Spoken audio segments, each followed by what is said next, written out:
Stop ಮಾಡಿರೋದು. ಅವನು ದೌಲ ಅಂತ ಹೇಳ್ಬಿಟ್ಟು ಒಂದು ದಿನಕ್ಕೆ 50 kg ಗಾಂಜಾವನ್ನು ಸೇಲ್ ಮಾಡ್ತಾರೆ ಅಂತ. ಪೆಡ್ಲರ್ ಒಂದು ದಿನಕ್ಕೆ 50 kg ಗಾಂಜಾವನ್ನು ಸೇಲ್ ಮಾಡ್ತಾ ಇರುವಂತದ್ದು. ಬಳ್ಳಾರಿ ಸಿಟಿಯಲ್ಲಿ ವಾರ್ಡ್ಗಳಲ್ಲಿ ಒಂದು ಉದಾಹರಣೆ ನಿಮಗೆ ಅಂದ್ರೆ, ಗಂಗಾವತಿಯಲ್ಲಿ ಬಸವಪಟ್ಟಣ ಅಂತ ಹೇಳ್ಬಿಟ್ಟು ಕಾನ್ಸ್ಟಿಟ್ಯೂನ್ಸಿನಲ್ಲಿ ಒಬ್ಬ ಸಣ್ಣ ಹುಡುಗ ಡ್ರಗ್ಸ್ ಎಲ್ಲ ತಗೊಂತ ಇದ್ರೆ ತಂದೆ ತಾಯಿಗಳು ಆ ಹುಡುಗನ್ನ ಕಂಟ್ರೋಲ್ ಮಾಡೋದಕ್ಕೆ ಆಗದೇನೆ ಸೂಸೈಡ್ ಮಾಡ್ಕೊಳ್ಳೋ ಹಂತಕ್ಕೆ ಹೋಗ್ತಾರೆ.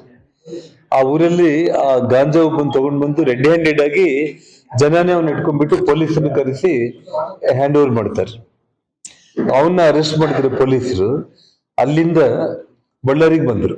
ಯಾರು ಸಪ್ಲೈ ಮಾಡ್ತಾ ಇದ್ದಾರೆ ಅಂದ್ರೆ, ಇಲ್ಲಿ 3 ಅರೆಸ್ಟ್ ಆದ್ರು. ಆ 3 ಅರೆಸ್ಟ್ ಆದವರು ಕೂಡ ಭರತ್ ರೆಡ್ಡಿ ಫಾಲೋಯರ್ಸ್ ಅಂತ ಹೇಳಿ ಅಲ್ಲಿ ಪೊಲೀಸರು ಬಂದು ನನ್ನ ಹತ್ರ ತಲೆ ಇಟ್ಕೊಂಡ್ಬಿಟ್ಟು ಹೇಳಿದ್ರು, ಸರ್ ಇವಾಗ ಅವನು ದೌಲ ಅನ್ನುವಂಥವನು ಕಂಪ್ಲೀಟ್ ಅವನಿಗೆ ಒಂದು ತರ ಕಾಂಟ್ರಾಕ್ಟ್ ಕೊಟ್ಬಿಟ್ಟಿದ್ದಾನೆ ಭರತ್ ಈ ಗಾಂಜಾಗೆ ಸಂಬಂಧಪಟ್ಟು. ಬಳ್ಳಾರಿನಲ್ಲಿ ಮಾತ್ರ ಅಲ್ದಂಗೆ ಬಳ್ಳಾರಿನ ಬೇಸ್ ಮಾಡ್ಕೊಂಡಂದ್ರೆ ಅವನಿಗೆ ಪೂರ್ತಿ ಸೆಕ್ಯೂರಿಟಿ ಇಲ್ಲಿದೆ.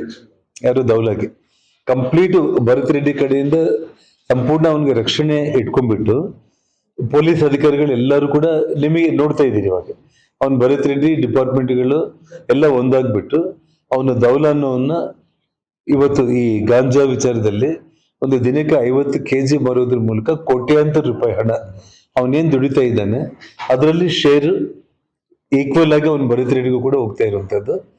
ಅವನು ನೀಟಾಗಿ ಅವನದೇನು ಇಬ್ಬರು ಕುತ್ಕೊಂಡು ಮಾತಾಡ್ತಾ ಇರುವಂತ ವಿಡಿಯೋ ಮತ್ತೆ ಟೆಲಿಫೋನ್ ಅಲ್ಲಿ ಅವನ್ ದೌಲ ಮತ್ತು ಭರತ್ ರೆಡ್ಡಿ ರೆಗ್ಯುಲರ್ ಕಮ್ಯುನಿಕೇಶನ್ ಅಲ್ಲಿ ಇರುವಂತದ್ದು.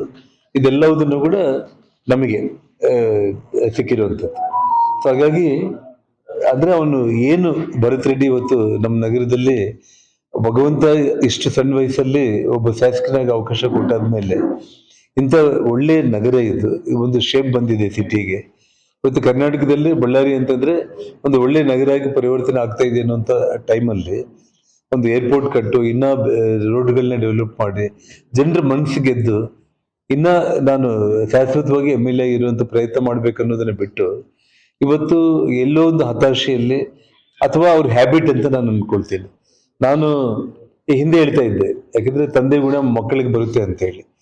ಅವರ ತಂದೆ ಹಿಂದೆ ಏನು ನಕ್ಸಲೈಟ್ಗಳನ್ನ ತಗೊಂಡು ಬಂದು ಕುರುಗೋಡಲ್ಲಿ ಶೆಲ್ಟರ್ ಕೊಟ್ಟು ವಿದೇಶಿ ವೆಪನ್ಗಳನ್ನ ಪಂಕಜ್ ಕುಮಾರ್ ಠಾಕೂರ್ SP ಇಡೀ ಮೀಡಿಯಾ ಮುಂದೆ ಅವ್ರೇನು ಡಿಸ್ಪ್ಲೇ ಮಾಡಿದ್ರು ಅದೆಲ್ಲ ನಿಮ್ಮ ಹತ್ರ ಇರ್ಬೇಕು ಅನ್ಕೊಳ್ತೀನಿ. ಇಲ್ಲಾಂದ್ರೆ ನಾನು ಇವಾಗ ನನ್ನ ಹತ್ರ ಇದೆ.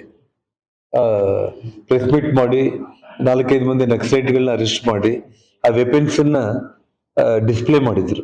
ಮತ್ತು ಅವ್ರ ತಂದೆ ಕೂಡ ಯಾವತ್ತು ಕ್ರಿಮಿನಲ್ಸ್ ಜೊತೆಯಲ್ಲೇ ಕೂತ್ಕೊಂಡು ದಿನ ಸಾಯಂಕಾಲ ಆದ್ರೆ ಪಾರ್ಟಿ ಮಾಡ್ಕೊಳ್ಳುವಂತ ಹ್ಯಾಬಿಟ್. ಇವನಿಗೂ ಅದೇ ಲಕ್ಷಣ ಬಂದಿದೆ. ಅನಾವಶ್ಯಕವಾಗಿ ಸಿಟಿಯಲ್ಲಿ ಯೂತ್ನ ಒಳ್ಳೆ ಹಾದಿಯಲ್ಲಿ ತಗೊಂಡೋಗ್ಬಿಟ್ಟು ಕನ್ಸ್ಟ್ರಕ್ಟಿವ್ ಯೋಚನೆ ಮಾಡಿ ಅವ್ರಿಗೆ ಇನ್ನ ಒಳ್ಳೆ ಬದುಕೋದಿಕ್ಕೆ ಮಾರ್ಗಗಳನ್ನ ತೋರಿಸಿ ಒಳ್ಳೆ ರೂಟಲ್ಲಿ ತಗೊಂಡೋಗೋದನ್ನ ಬಿಟ್ಟು ಯಂಗ್ಸ್ಟರ್ಸ್ಗೆ ಕಂಪ್ಲೀಟ್ ಈ ಗಾಂಜಾಗಳನ್ನ ಕ್ರಿಮಿನಲ್ ಆಕ್ಟಿವಿಟಿಗಳಲ್ಲಿ ಬೆಳೆಸಿ ಅದರಿಂದ ದುಡ್ಡು ಮಾಡ್ಕೊಳ್ಳೋಂತ ಒಂದು ಪ್ರಯತ್ನ ಅವನೇನ್ ಮಾಡ್ತಾ ಇದ್ದಾನೆ. ಇದು ಬಹಳ ಒಂದು ಆಘಾತಕಾರಿ ವಿಷಯ. ಬಳ್ಳಾರಿ ಈ ರೀತಿ ನಾನು ನಿನ್ನೆ ಒಂದು ಮಾತನ್ನ ಹೇಳಿದೆ, ಇವನು ಈ ರೀತಿ ಮುಂದುವರೆದ್ರೆ ಈ ಕ್ರಿಮಿನಲ್ ಇನ್ನ ಬಲಿಷ್ಠ ಆದ ಅಂತಂದ್ರೆ ಬರೋ ದಿನಗಳಲ್ಲಿ ರಾಜ್ಯಕ್ಕೆ ಇವನು ದೊಡ್ಡ ಅಪಾಯಕಾರಿ ಶಾಸಕ ಇವನು ಆಗ್ತಾನೆ. ಹಾಗಾಗಿ ಇಂಥ ಕ್ರಿಮಿನಲ್ಸ್ಗಳನ್ನ ಆ ದೌಲ ವಿಡಿಯೋನು ಕೂಡ ನಾನು ನಿಮಗೆ ಎಲ್ಲದನ್ನು ಕೂಡ ಭರತ್ ರೆಡ್ಡಿ ಜೊತೆ ಆಲ್ರೆಡಿ ಗ್ರೂಪ್ಗಳೆಲ್ಲ ಹಾಕಿದ್ದಾರೆ.